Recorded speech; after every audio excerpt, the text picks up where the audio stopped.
반갑습니다. 오늘도 리딩 지저스 매일 묵상 함께 시작하도록 하겠습니다. 자, 오늘 말씀은 여호수아 20장 말씀입니다. 우리는 용서가 필요한 사람들이죠.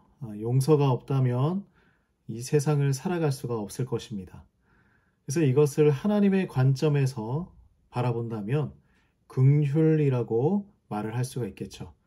긍휼이 필요한 우리에게 주시는 이 하나님의 말씀을 함께 나누고자 합니다. 여호수아서에서 자주 볼 수 있는 중요한 부분이 있습니다. 그것은 무엇이냐면 바로 1절 말씀인데요. 우리 1절 말씀을 함께 보겠습니다. 여호와께서 여호수아에게 말씀하여 이르시되 라는 부분입니다.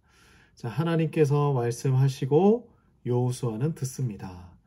자, 하나님의 말씀을 듣는 것에서 모든 것이 시작합니다. 자, 우리의 삶의 모든 순간이 하나님의 말씀을 듣는 것부터 시작하길 간절히 소망합니다. 자, 이스라엘 백성들은 가나안 땅을 정복했었고요. 이제 약속의 말씀대로 땅을 분배받고 또한 도피성이라는 곳을 세웁니다. 왜 하나님께서는 여호수아까지 마지막 분배를 마치고 첫 번째로 도피성이라는 것을 세우셨을까요? 제일 마지막에 도피성을 세우신 이유가 오늘 우리에게 중요한 메시지를 전달해 주고 있습니다. 자, 이 모든 땅을 분배해 주신 이유는 오늘 우리가 보는 이 도피성에서 찾을 수가 있는데요. 이곳에 무엇이 있냐면 하나님의 사랑과 하나님의 은혜와 하나님의 긍휼이 나타나고 있습니다.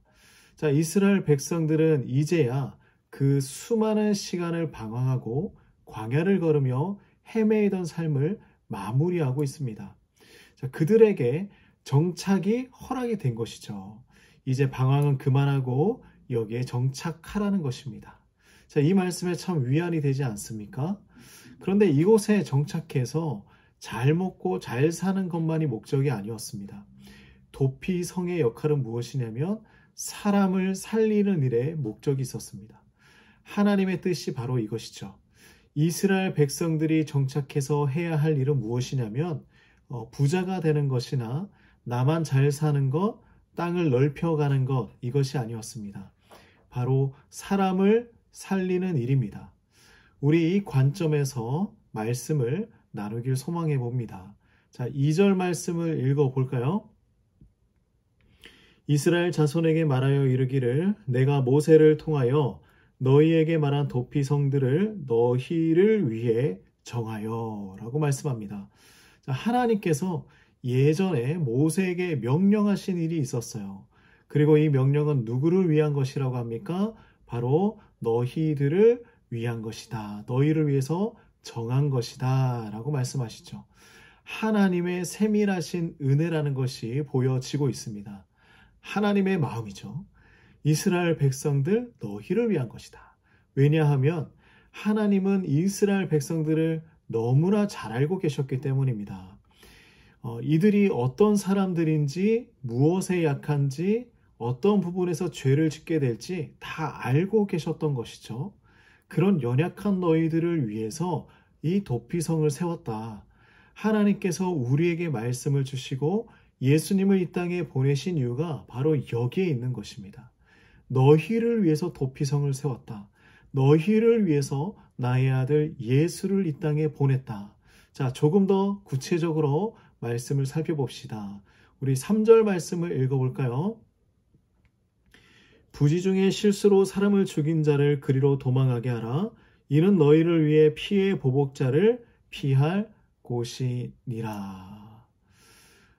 이것은 누구를 위해서입니까? 너희를 위해서 피할 곳이다. 도피성은요, 부지 중에 실수로 사람을 죽인 자들을 보호해주는 제도였습니다. 부지 중이라는 것은요, 원한이나 고의가 아닌 실수라는 거예요. 실수로 사람을 죽인 사람들이 가장 가까운 도피성으로 피할 수 있는 곳을 이야기했던 것입니다. 어떤 일이라면 어떠한 사람이 도끼로 나무를 자르고 있었어요. 그런데 실수로 도끼의 윗부분이 빠져서 나라가 사람을 때리고 말았습니다. 그 사람을 죽이고자 하는 마음이 전혀 없었던 것이죠. 그런데 그 사람이 죽고 말았던 거예요. 얼마나 억울하겠습니까? 사람을 죽인 자는 사형에 처하는 것이 이때 당시의 율법이었습니다. 이때 당시에 사람을 죽인 일은 엄청난 일이었어요. 성경에서 말하는 살인은 단순히 사람을 죽이는 일이 아닌 것이었습니다. 그 죄의 차원을 넘어서 하나님의 형상대로 지음받은 인간을 파괴하는 일이었죠. 생명의 주인이신 하나님의 권위를 무너뜨리는 일이었습니다. 자, 그러나 그럼에도 하나님께서는 은혜를 베풀어 주시는 거예요. 하나님의 법은 달랐습니다. 이 사람이 행한 결과도 중요하지만 그 과정도 살펴봐 주셨습니다. 이것이 하나님의 마음이죠. 일부러 그랬느냐 아니면 실수였느냐. 자, 그래서 부지 중에 사람을 죽인 자는 도피성으로 갈 수 있었습니다. 이 도피성에서 살게 되면 복수를 하러 온 사람들에게서 보호를 받을 수 있었던 것이죠. 그래서 이 도망자가 의도적으로 살인한 것이 아니라 실수였기 때문에 보호해 주는 것입니다. 성경은 우리에게 항상 말씀해 주고 있어요. 하나님의 판단이 아니라 나의 뜻대로 행하는 것이 죄라고 말씀하십니다. 잘못은 바로 잡아야 하죠. 그러나 우리의 기분과 감정에 앞서는 것은요, 하나님을 생각하지 않고 행하는 일이 되는 것입니다. 하나님께서 도피성을 세우신 목적을 먼저 생각해 보아야 하는 것입니다. 이러한 도피성은 예수님을 상징해 주고 있어요. 이 도피성의 제도는 죽을 수밖에 없는 죄인들을 살려주시는 구원의 제도였습니다. 우리에게 얼마나 많은 허물이 있습니까? 우리에게 이 도피성이 필요하지 않습니까? 피난처가 필요합니다. 우리가 살아가면 뜻하지 않는 많은 실수가 있습니다. 잘못도 있어요. 그런데 만약 이런 모든 일들에 대해서 우리가 심판을 받고 죄를 감당해야 한다면 우리는 하나님 앞에서 살아갈 수 없는 사람들입니다. 우리는 정말 공고한 사람들이죠. 선한 의도를 가지고 살아가지만 애를 써보지만 그 중에서도 잘못을 행할 수밖에 없는 연약한 존재가 바로 우리들입니다. 그래서 우리에게는요, 예수 그리스도의 그 십자가의 은혜가 필요한 것이죠. 하나님께서는 우리에게 은혜를 베풀어 주셨습니다. 예수님을 보내주셨습니다. 예수님은 우리의 피난처가 되어주시죠. 그리고 용서의 은혜를 베풀어 주십니다. 베드로전서 4장 8절 말씀을 보면요, 뭐라고 하십니까? 무엇보다도 뜨겁게 서로 사랑할지니 사랑은 허다한 죄를 덮는다 라고 말씀합니다. 그렇다고 해서 죄를 무조건 지어도 된다는 말은 아닙니다.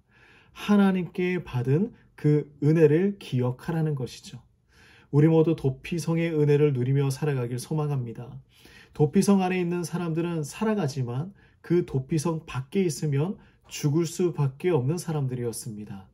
이것이 하나님의 사랑이고 하나님의 은혜이고 하나님의 긍휼입니다.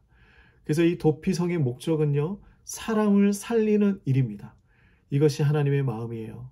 예수 그리스도의 목적은요, 사람을 살리는 일입니다. 우리를 구원하시기 위한 하나님의 계획인 것이죠. 그러므로 우리 도피성 안으로 들어갑시다. 주님, 제가 주님께로 갑니다. 주님께로 도망합니다. 문을 열고 저를 받아 주시옵소서. 세상 사람들에게도 여기 우리가 살아가는 비결이 있습니다. 내가 연약하고 죄인 되어도 살아갈 길을 만들어 주신 우리 피난처이신 도피성이신 우리 예수님께서 여기 계신 것입니다. 이곳에 우리 함께 모여 살아가길 소망합니다. 이 기쁜 소식을 우리가 전하며 이 땅에서 복된 하나님의 은혜 가운데 살아가길 간절히 소망합니다. 기도하겠습니다. 하나님 아버지, 감사합니다. 죽을 수밖에 없는 죄인을 구원해 주시고 그 십자가의 보혈로 덮어주셔서 감사합니다. 우리의 허다한 죄를 덮어주시고 또한 그 사랑으로 우리를 구원해 주셔서 감사합니다. 우리가 예수 그리스도의 그 십자가의 은혜 기억하면서 또한 아버지, 우리가 그 도피성 안에 하나님 피난처로 삼고 살아갔던 그 수많은 사람들처럼 우리도 오직 예수님만을 우리의 피난처로 삼고 살아갈 수 있도록 인도하여 주시옵소서. 오늘도 우리에게 긍휼을 베풀어 주시옵소서. 예수님의 이름으로 기도드립니다. 아멘.